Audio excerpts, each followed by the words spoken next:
Well, it's Veterans Day. We salute our veterans, the men and women in our armed forces who served so bravely, and I'm pleased to say I was one of them. I was in Korea, and then there's been Vietnam, and then there's been Iraq, and then there's been Afghanistan, and then there's been various other minor skirmishes along the way. Our armed forces are just tremendous. And lots of veterans from World War II Did you still. have any relatives or anybody? Well, my dad was in the Second World War. He was, really? And just always had a hard time talking about it. Yeah. You know, he would share a little and then tear up, and Well, the wasn't greatest, really the able to go greatest there. generation, they fought a war, and the American people were behind them. Well, speaking of a war, the Philippines are facing a staggeringly huge recovery effort. They were hit one of the strongest typhoons in the history that we know about. It's monstrous. Well, it covered the entire east coast of the United States. It was a storm far larger than Hurricane Katrina. 10,000 people may be dead, and more than 2 million are desperate for help. Ephraim Graham has the story. It's being called one of the most powerful storms ever recorded.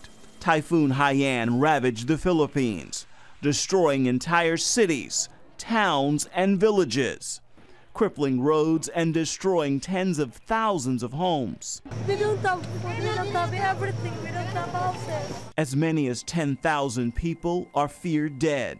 Survivors say some areas look like war zones, with corpses in trees and along sidewalks. CBN disaster relief teams are on the ground in some of the hardest hit areas, distributing relief goods to victims. We have lots of water, which is really badly needed in those areas. We have canned goods, sardines, we have rice, we have tents and also mats and blankets. We also have stuffed toys because hundreds of thousands of children were traumatized during the typhoon. A team of 90 U.S. Marines are helping in the search and rescue efforts. CBN also coordinated with the military, giving them relief goods for areas that have been cut off from the rest of the country. People have not eaten for days, so we're sending now blankets, mats, medicines, food, rice, all the essential things that they need to survive. And we are assembling a group of doctors here and also in Cebu to join our team in the disaster areas. Haiyan affected millions of people when it barreled through the central Philippines Friday. Winds of up to 170 miles per hour destroyed much of the infrastructure and communication lines, making the relief effort that much harder for this island nation. Ephraim Graham, CBN News.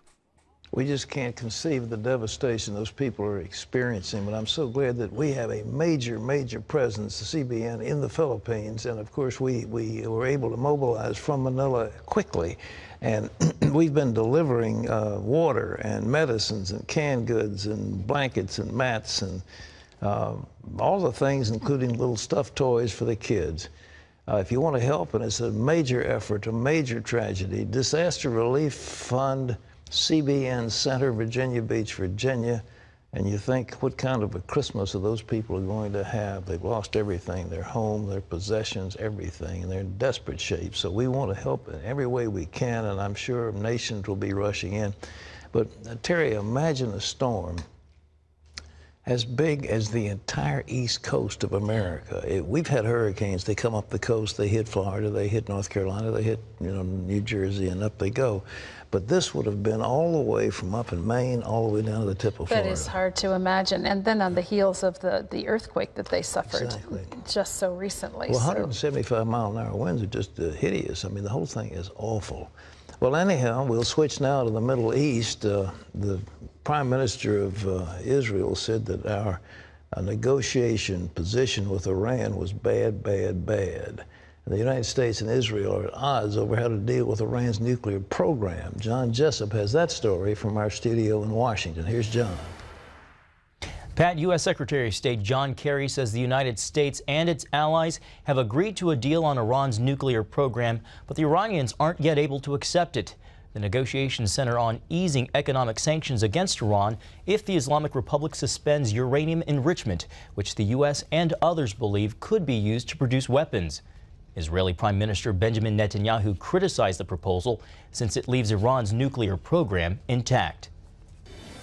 bad and dangerous deal that deals with a thing that affects our survival. And when it comes to the question of Jewish survival and the survival of the Jewish state, I will not be silenced. Ever. Not on my watch. But Kerry says Netanyahu's rejection of the deal is premature and says the talks will give Israel greater security. Despite President Obama's repeated promises that Americans could keep their health insurance, a new report says 52 million people could lose their plans. And as Caitlin Burke reports, others are finding out that their insurance costs are skyrocketing. For millions of Americans, the reality of Obamacare is hitting home in the form of a letter. Those letters look something like this, informing them that they're losing their current insurance coverage because it doesn't comply with the new health law. And that means some people are finding themselves with new, much more expensive insurance plans. I called them and I said, this must be a mistake. I got this letter that said my premiums are doubling. What's going on here? And the woman told me that I was considered medically underinsured with my previous plan. Experts say that policy advisors on both sides of the aisle, including those in the White House, knew this would happen before Obamacare was even signed into law. It's an outcome that's built into the design of the bill. I mean, if you're going to require that everyone has to have health insurance, then you have to define what is health insurance. And if you define what is health insurance, some people's insurance that they currently have isn't going to meet that definition. Kathy Cairo is one of those people. She's a realtor in Columbus, Ohio, and she says her individual health care plan was exchanged for enhanced coverage. But it's not just her family that her new coverage takes care of. The first thing she said to me was, you now have coverage, dental and vision coverage for all children under the age of 12. So I raised my hand and I said, okay, stop right there. I have no children under the age of 12. I said, so take that off my plan. And she said, we can't do that. She said, Obamacare mandates that under this enhanced coverage that you now cover every child under the age of 12. And I said, well, ma'am, could you do me a favor? Could you give me all of their names? Because I would like to go to them and ask them, since I'm putting braces and glasses on your children, would you kindly contribute to my children's college education? Because I will now struggle to pay that. In many cases, enrolling in Obamacare means higher monthly premiums, but also higher deductibles, making medical care at hospitals like this one nearly impossible to afford. I will probably, hopefully, never need my insurance because I'll never meet that deductible. I have to pay up to $5,000. I still have a 20% copay. It is really catastrophic insurance and paying for other people's kids. And it wasn't just her deductible that went up.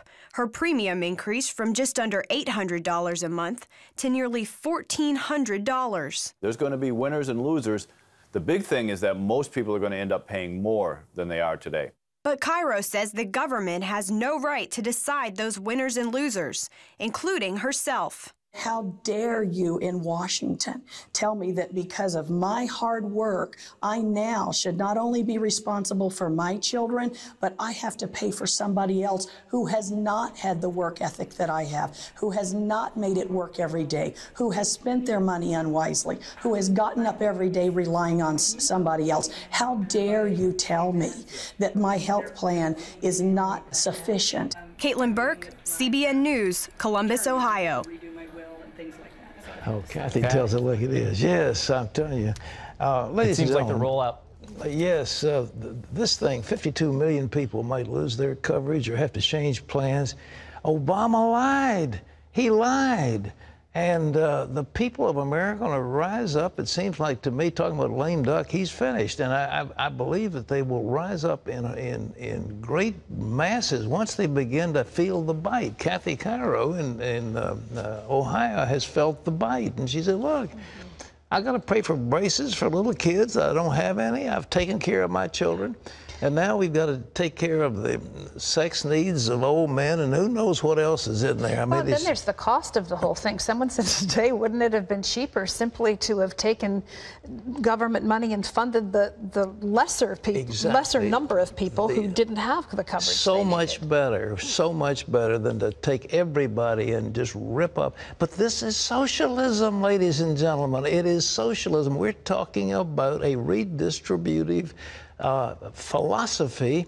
They call it progressive, but it is just, it's Obama's mantra. That's who he is, and it's time people recognize it. The service and sacrifices of the U.S. Armed Forces are being honored across the nation today on Veterans Day.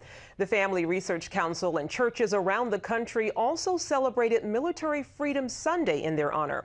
The FRC is making a case against the increasing harassment service members are facing when they exercise their religious beliefs. FRC President Tony Perkins says religious rights in the military are being challenged. He blames the Obama administration policy and those who go too far in trying to implement it. Well, CBN is working to launch Superbook in the former Soviet Union. 200 representatives from Christian organizations in Russia, Ukraine, and other former Soviet Union countries attended a meeting in Kiev to hear about the Superbook project. They received practical advice on starting Superbook Kids Clubs in their cities. The classic Superbook series was broadcast in the 1990s, and millions of children responded. And you can find out more about what CBN is doing around the world by logging on to cbn.com/international.